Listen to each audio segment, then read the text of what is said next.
जब आप आदिवासियों की जमीनों को छीन करके पूंजीपतियों को दे रहे हैं और अलग अलग तरीके से दे रहे हैं, कहीं पर आप डेवलपमेंट प्रोजेक्ट के नाम पर दे रहे हैं, कहीं आप डैम बना करके दे रहे हैं, कहीं पर आप माइनिंग करके दे रहे हैं, कहीं पर आप फैक्ट्रियां लगा करके दे रहे हैं, तो उसकी आस्था के साथ ही न केवल खिलवाड़ कर रहे हैं बल्कि जिन पेड़ पौधों के हवाले से वो जिंदा है उस पूरे के पूरे इकोसिस्टम को भी डिस्टर्ब कर रहे होते हैं। साथ ही साथ पूरी जो मानवीय सभ्यता है उसको उजाड़ रहे हैं, जीव जंतुओं को उजाड़ रहे हैं, आप पर्यावरण को डिस्टर्ब कर रहे हैं। हमने पिछले सालों में देखा कि दिल्ली के भीतर ऑक्सीजन का कितना क्राइसिस था।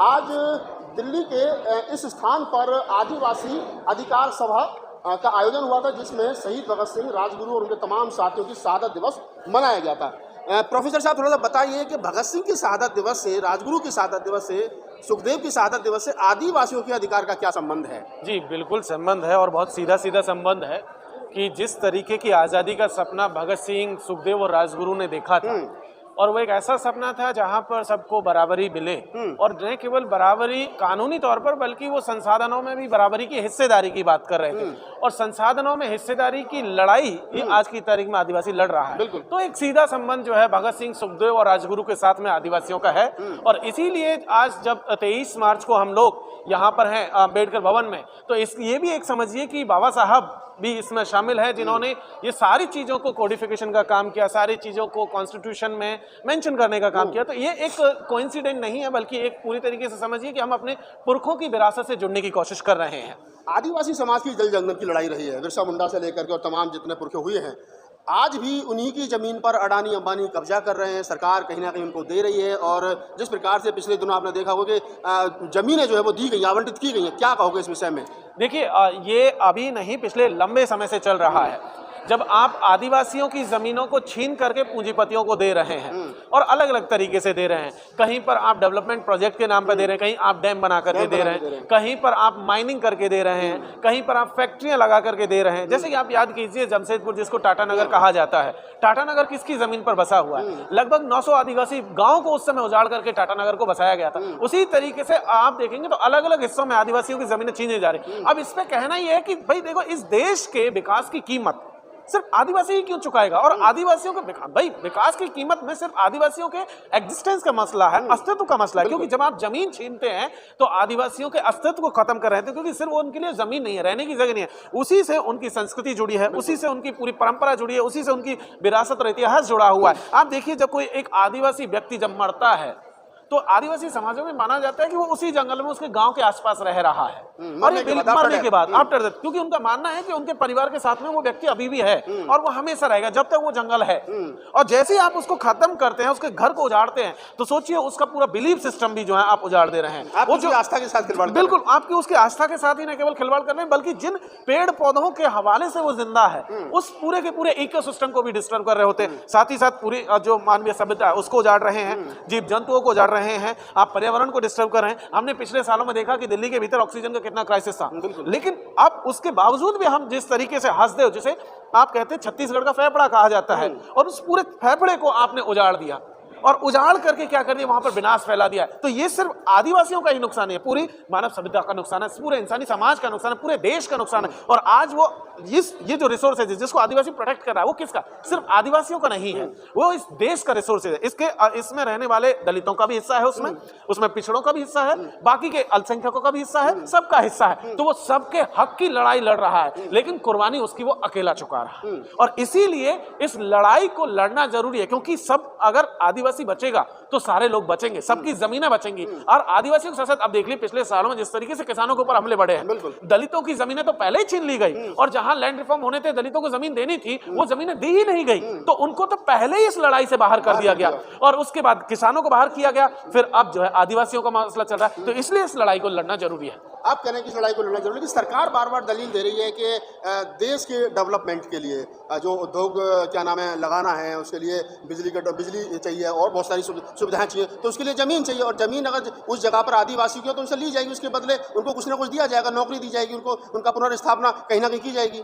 नहीं, सबसे पहले तो इस पुनर्स्थापना वाले विस्थापन वाले मसले पे बात करते हैं। नर्मदा डैम जब बनाया गया था तब भी नर्मदा के लोगों को कहा गया था कि हम आपको दूसरी जगह पर विस्थापित करेंगे, लेकिन आज लगभग 50 साल से ऊपर हो गया, नर्मदा के चलते जो लोग विस्थापित हुए उनको एक हिस्सा, 1 इंच जमीन का नहीं मिला, कोई मुआवजा नहीं मिला। दूसरा, इसी तरीके से टाइगर प्रोजेक्ट के नाम पे जो डिस्प्लेसमेंट हो रहा है उसमें एक सिंगल पैसे का नहीं। अब आते हैं रोजगार वाले मसले पे, जैसे हसदेव और उसके आसपास के हिस्सों में कहा जा रहा है कि हम रोजगार देंगे। क्या रोजगार देंगे? वो आपकी जमीन छीन करके आपको कुछ दिनों तक या तो सिक्योरिटी गार्ड बनाते हैं या मजदूर बनाते हैं। जिस जमीन के आप मालिक हैं अगले दिन उसी जमीन के आप मजदूर हो जाते हैं। मुआवजा भी तो मिल रहा है ना प्रोफेसर साहब? नहीं, गलत। मुआवजा उस जमीन का मिल रहा है जो खातेदारी की जमीन है। आदिवासी इलाकों में सबसे बड़ी समस्या क्या है कि आदिवासियों में प्राइवेट प्रॉपर्टी का नोशन ही नहीं है, कि एक किसी व्यक्ति विशेष की जमीन नहीं है, वो पूरे कम्युनिटी की लैंड है। तो कम्युनिटी की लैंड है तो जमीन का मुआवजा भी नहीं दिया जा रहा है, मतलब जमीन भी ली जा रही है, मुआवजा भी नहीं दिया जा रहा है। इसीलिए जब आप मुआवजे की भी बात कर रहे हैं तो क्या कर रहे हैं कि आप मुआवजे के नाम पर क्या कर रहे हैं, या तो पहले तो सरकारी रेट का हवाला दिया जाता है, और दूसरा आप ये करते हैं कि उनको उसके बहाने से खदेड़ा जाता है और फिर मुआवजे से लेकर सारी चीजें गायब हो जाती हैं। आप जैसे देख लीजिए, दिल्ली से मुंबई कॉरिडोर बना है, रोड का एक कॉरिडोर बना, दिल्ली मुंबई एक्सप्रेस वे। उस एक्सप्रेस वे में जो जमीनें छीनी गई हैं, आप उनका अंदाजा लगाइए। जैसे यमुना एक्सप्रेस वे जब बना था, जब जमीनें छीनी गई थी, किस रेट पे खरीदी गई और आज उसकी क्या रेट है, तो उससे अंदाजा लगा लीजिए किस तरीके से मुआवजे की राजनीति चल रही है इस देश में। अब आते हैं विकास का पैमाना।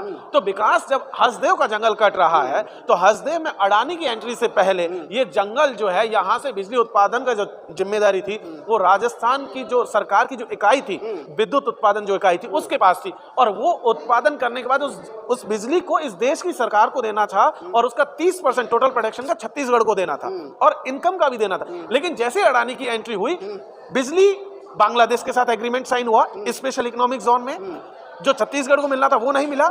SEZ के जाते ही ये जमीन पर इनकम टैक्स में अडानी को रिबेट मिला और उसके साथ साथ बाकी बेनिफिट्स मिले। तो आदिवासियों को कुछ नहीं मिला, देश को कुछ नहीं मिला, और बाकी समाज को जो मिलना था वो कुछ नहीं मिला। मिला किसको? अडानी को मिला। और ये सिर्फ एक एग्जांपल है अडानी जैसे सैकड़ों हैं आदिवासी इलाकों में। अडानी तो एक क्योंकि बड़ा प्लेयर है तो दिख रहा है, लेकिन उसके अलावा वेदांता है, अंबानी है, जिंदल है, टाटा है, सारे लोग लगे हुए हैं, सबकी निगाहें आदिवासियों की जमीनों पर है, और इसीलिए वो विकास नहीं कर रहे हैं, वो अपना खुद का जो विकास कर रहे हैं। सरकार की नाक के नीचे ये सब चल रहा है, तो ये मान लिया जाए कि सरकार की सेहत पे हो रहा है? नहीं, नाक के नीचे नहीं चल रहा, मैं ये कहूंगा सरकार ही खुद करवा रही है ये सारा काम। सरकार के इशारे पर हो रहा है? सरकार नहीं, इशारे में नहीं, सरकार खुद इन्वॉल्व है। अडानी इसमें उल्टा पीछे, पूंजीपति इसमें पीछे, सरकार खुद आगे से जाती है। सरकार के अधिकारी जिन ग्राम सभाओं से परमिशन मिलनी चाहिए, फर्जी ग्राम सभाएं क्रिएट कर रहे हैं, फर्जी मीटिंग्स ले रहे हैं, फर्जी मिनट्स बना करके उन लोगों के साइन करा रहे हैं जो कई साल पहले मर चुके हैं, बैकडेटेड में साइन करा रहे हैं। और कौन कर रहे हैं? सरकार के अधिकारी कर रहे हैं। और आप अंदाजा लगाइए, पूरा हसदेव का जंगल लगभग 1,80,000 हेक्टेयर का जंगल जो है काटा जा रहा है, और कहा जा रहा है कि इसमें से हम लोग जो है मात्र 8,000, सरकारी आंकड़े कह रहे हैं कि 8,000 पेड़ काट रहे हैं। 1,80,000 हेक्टेयर का जंगल, जिससे जो कि छत्तीसगढ़ का फेफड़ा है, उसमें आप 8,000 के हवाला दे करके और 150 रुपए प्रति पेड़ के हिसाब से आप मुआवजा दे रहे हैं। आप अंदाजा लगाइए पूरा का पूरा घोटाला किस तरीके। और इसमें दोनों सरकारें इन्वॉल्व हैं, कांग्रेस की हो चाहे बीजेपी की हो, दोनों की दोनों सरकारें। राहुल गांधी ने भारत जोड़ो न्याय यात्रा के तहत मुद्दा बड़ी जोर शोर से उठाया, ये वाला हंसने वाला बिल्कुल उठाया है, लेकिन उठाने से क्या मामला सॉल्व हो गया? छत्तीसगढ़ में उन्हीं की सरकार थी, क्या हुआ उसका? मामला रिजल्व नहीं हुआ। वहां पर उन्होंने माइनिंग नहीं रोकी, तो छत्तीसगढ़ में, और अभी भी जब बीजेपी की सरकार वहां पर जब माइनिंग करवा रही तो वो कह रही है कि ये परमिशन पिछली सरकार ने दिया है, तो एक दूसरे को बटा लेंगे। बिल्कुल। तो यहाँ पर दिल्ली के भीतर बैठ करके जब प्रेशर होता है मीडिया का, आप जैसे लोग जब सवाल करते हैं तब उनका जवाब कुछ और होता है और एक्शन में कुछ और है। एक आखिरी सवाल ले लेते हैं। अक्सर ये आरोप लगता है कि जैसे SC/ST में SC में लगता है खासतौर से कि पूरे दलित समाज का जो आरक्षण है वो जाटव चमार खा गए, ऐसे ST में भी लगता है कि पूरे ST समाज का आरक्षण तो मीणा खा गए। कैसे देखते हो इसको? अब इसको ऐसे देखिए कि अगर ऐसा ही है तो इस आरोप का सबसे बढ़िया तरीका यह है कि सरकारी सर्वे करा ले।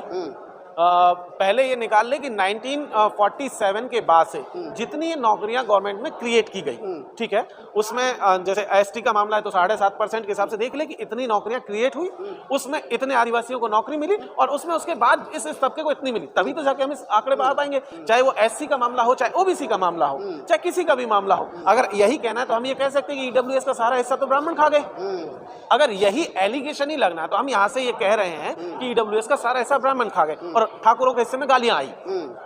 बिल्कुल, अगर यही कहना है तो इसीलिए अगर ये जरूरी है कोई आरोप लगा रहा है तो इसके लिए तो सरकार स्वतंत्र है, वो इस काम को कर सकती है, बखूबी कर सकती है, कोई दिक्कत नहीं है, और हम उसका पक्ष लेंगे। चलिए, तो आप प्रोफेसर जितेंद्र मीणा हैं और दिल्ली यूनिवर्सिटी में पढ़ाते हैं।